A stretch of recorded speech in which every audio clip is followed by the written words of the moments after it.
Hello students, मैं अंकुश गुप्ता बेटा आपका हार्दिक स्वागत करता हूं।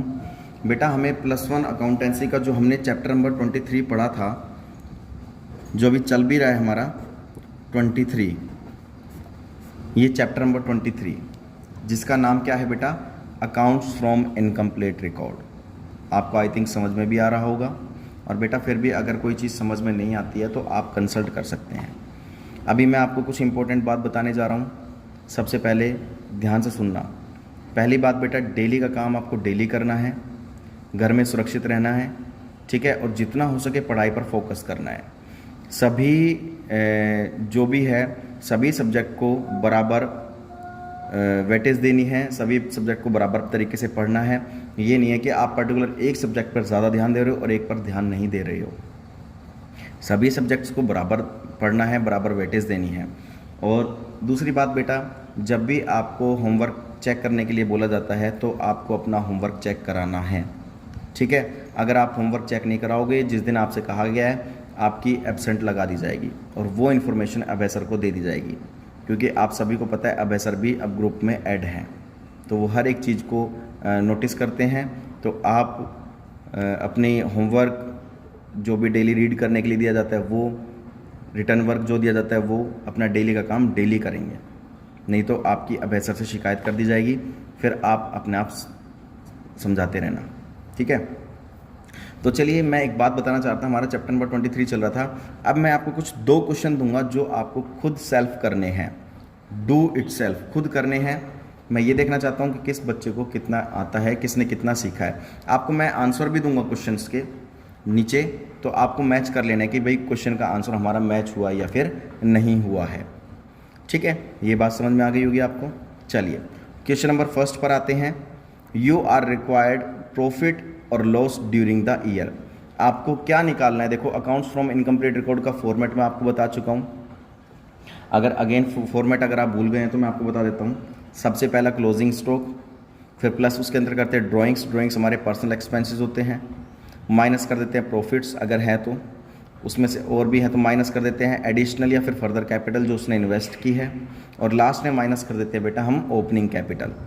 उनको एडलेस करने से हमारे पास क्या आ जाता है, या तो प्रॉफिट आएगा फर्म का, कंपनी का, या फिर लॉस निकलेगा। 2 ही चीज़ में से एक ही चीज़ फाइंड आउट होगी। ये बात आपको समझ में आ गई होगी अच्छे से।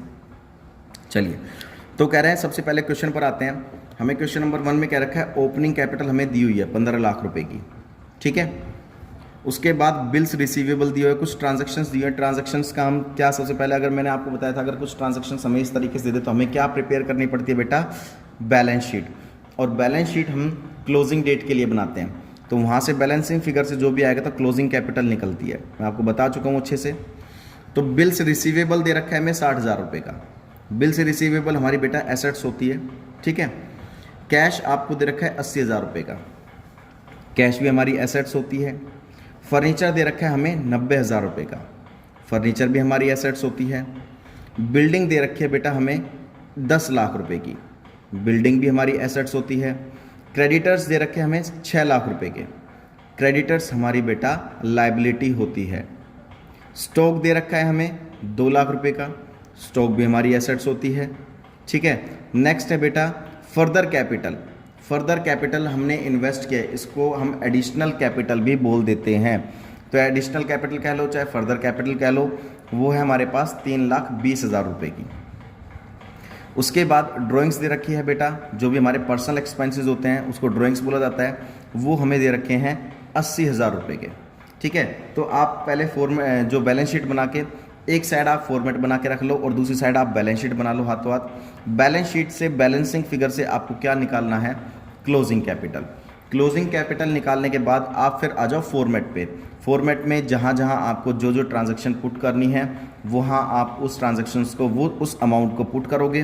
पुट करने के बाद आपको ये देखना है कि बैलेंस शीट से जो हम क्लोजिंग कैपिटल निकालेंगे बैलेंसिंग फिगर से, क्या वो ये आ रही है या नहीं आ रही। फिर फॉर्मेट से हमें क्या निकालना होता है, तो प्रॉफिट या फिर लॉस, वो इतना आ रहा है या फिर नहीं आ रहा है, वो आपको अच्छे से मैच करना है। दूसरी बात, एक बहुत इंपॉर्टेंट बात बताने जा रहा हूँ। जब भी आप बैलेंस शीट बनाते हो या फॉर्मेट बनाते हो तो बेटा सबसे पहले एक बात का ध्यान रख लेना, अभी से आदत डाल लो, प्रॉपर स्केल का यूज़ करोगे। बिना स्केल के कई बच्चे होते हैं ऐसे यूं ही लाइन खींच देते हैं, वो ठीक नहीं है, वो पैटर्न ठीक नहीं है। आपको क्वेश्चन करने के लिए प्रॉपर तरीके से आपको स्केल्स का यूज़ करना होगा, ठीक है। और जितना हो सके जेल पेन को यूज़ कीजिए, आप जेल पेन का उपयोग कीजिए, क्योंकि सीबीएसई बोर्ड में रिक्वायरमेंट जेल पेन की आती है। अगर आप फॉर्मेट ऐसे ही बना देते हो बिना स्केल के तो उसके मार्क्स काट लिए जाते हैं सीबीएसई बोर्ड में, और वही आदत आपकी आगे तक बनी रहेगी। तो बेटा ऐसा ना करना, ठीक है। आप होमवर्क करते हो तो प्रॉपर स्केल से करो, आपके पास टाइम ही टाइम है घर पे, आपको करना क्या है, ठीक है। तो चलिए सेकंड क्वेश्चन पर हम आते हैं। सेकंड क्वेश्चन में क्या रखा है, यू आर रिक्वायर्ड प्रॉफिट और लॉस ड्यूरिंग द ईयर। इस क्वेश्चन में भी आपको या तो प्रॉफिट निकालना है या फिर लॉस, दो ही चीज़ में से एक ही चीज़ निकलेगी, इससे चौथी तीसरी चीज़ तो निकलेगी नहीं, या तो प्रॉफिट निकलेगा या फिर लॉस निकलेगा। चलिए बेटा हमें ओपनिंग कैपिटल दी हुई है 4,50,000 रुपये की, कोई दिक्कत नहीं है। हमें कैश भी दिया हुआ है 99,000 का, कोई दिक्कत नहीं है। हमें बिल्स रिसीवेबल दिए हुए हैं 75,000 के बिल्स रिसीवेबल, मैं बता चुका हूँ किस साइड से होते हैं, बता चुका मैं आपको। हमें स्टॉक भी दिया हुआ है 48,000 का। हमें बिल्डिंग भी दी हुई है 1,80,000 की। हमें फर्नीचर भी दिया हुआ है 50,000 रुपये का। हमें लोन भी दिया हुआ है, लोन देखो बेटा 45,000 का जो लोन दिया है, लोन हमारी लायबिलिटी होती है, लोन हमारी लायबिलिटी होती है, ठीक है। उसके बाद लास्ट में आपको दे रखा है ड्राइंग्स, 96,000 की ड्राइंग्स भी दे रखी है आपको। तो ड्राइंग्स मैं पहले ही बता चुका हूँ, ये हमारे पर्सनल एक्सपेंसेस होते हैं, ठीक है। अब आपको क्वेश्चन को करने का तरीका वही, आप एक साइड तो फॉर्मेट बना लीजिए और एक साइड बैलेंस शीट बना लीजिए। सबसे पहले आपको करना क्या है, बैलेंस शीट बनाकर आपको ट्रांजैक्शन पुट करनी है, और बैलेंस शीट बनाने के तुरंत बाद आपको ये क्लोजिंग कैपिटल फाइंड आउट करना है कि हमारा ये आ रहा है बैलेंसिंग फिगर से, एडलेस करने के बाद ये 4,07,000 आ रहा है या नहीं आ रहा है। अगर ये आपका आता है फिर आप आ जाइए फॉर्मेट पे। फॉर्मेट आपको मैंने बताया रखा है, closing capital plus drawings minus profits minus further या फिर एडिशनल कैपिटल और माइनस ओपनिंग कैपिटल। उसमें आप सारी ट्रांजैक्शंस को पुट करोगे तो आपको ये देखना है कि हमारा प्रॉफिट इतना आ रहा है या फिर नहीं आ रहा, 53,000। तो बेटा आपको ये क्वेश्चन खुद करके देखने हैं, और जिसका बच्चे का आंसर मैच हो जाए तो समझ लेना आपको समझ में आ गया, और उसका फीडबैक आप अपनी मैम को देंगे। जो भी मैं टेस्ट दे रहा हूँ उसको सोल्व करके आप अपनी मैम को, पुनीता मैम को, आप क्लास जो इंचार्ज है तुम्हारी, ठीक है, उनको सेंड करेंगे, फिर वो मुझे सेंड कर देंगे, मैं मैच कर लूँगा। तो सबसे इम्पोर्टेंट बात है कि आप प्रैक्टिकल क्वेश्चन कीजिए और फेयर नोटबुक में हर चीज़ को मेंटेन कीजिए।